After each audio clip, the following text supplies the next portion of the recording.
Welcome back to the Takeout. It has been described as a processing issue. Not sure what that means, but it has delayed deployment of the National Guard troops to Portland. But they're still going to arrive because President Trump has ordered them to go to Portland. Democratic Congresswoman Andrea Salinas joins me now from Capitol Hill. She represents Oregon's 6th Congressional District, which, if you look up, is just to the south and the west of Portland and very near Portland. Congresswoman, I'm glad you're here. What is your knowledge of where the National Guard troops are, how soon they will arrive in Portland? Well, we are challenging President Trump's order to bring in the National Guard. So we believe that it could be delayed by a couple of days. And it sounds like the Attorney General has a case that could be heard as early as Friday. So the National Guard right now is, it sounds like, in Salem, but could be as close as Milwaukee, not exactly in Portland right now. But honestly, President Trump does not have a case to move the National Guard into Portland.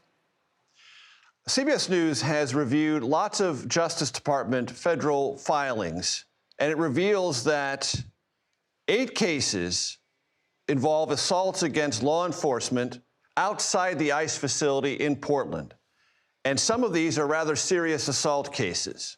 And it is on this basis that the administration is saying that there is some form of lawlessness that must be addressed.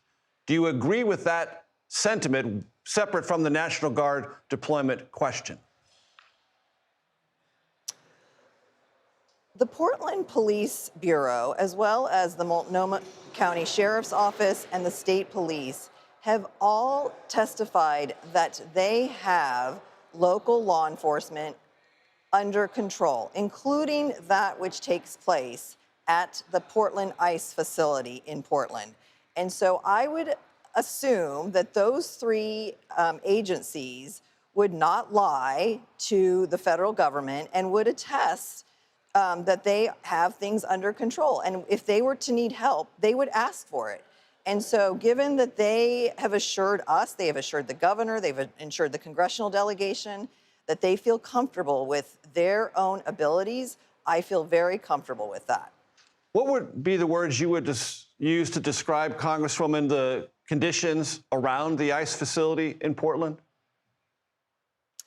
I was out there about 2 weeks ago when I visited. I asked for a meeting with folks out there, and it was in the middle of the day, I will admit that.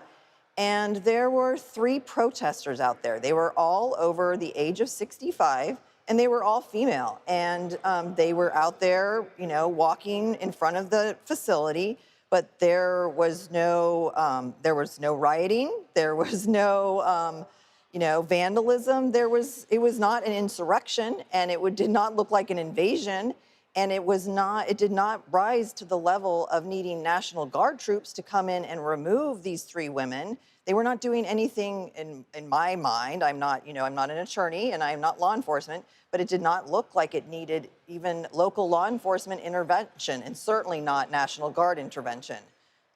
Congresswoman, that's your eyewitness account. Would you say that is the totality of the experience at that facility? That is what I had been hearing from my local mayor, from the city council, from the governor's office, from local elected officials, from people who live in the area as well. So yeah, that had been the account that I had been seeing. And what I was hearing was that President Trump was recounting visuals and videos that he had been looking at from 2020. But if you are going to call in the National Guard, it needs to rise to the level of an insurrection. And in my mind, and I would hope in President Trump's mind, an insurrection looks similar to what he caused on January 6th in 2021 here at the U.S. Capitol. He should know what an insurrection looks like. Nothing of that magnitude is happening in Portland, Oregon, nor is there a foreign invasion taking place right now in Oregon. And so he knows better. He knows that that is not happening. And if he doesn't know better, then he must have some cognitive impairment that is making him believe otherwise. Representative Andrea Salinas, 6th District of Oregon, Democrat. I appreciate your time. Thank you very much. Likewise, take care.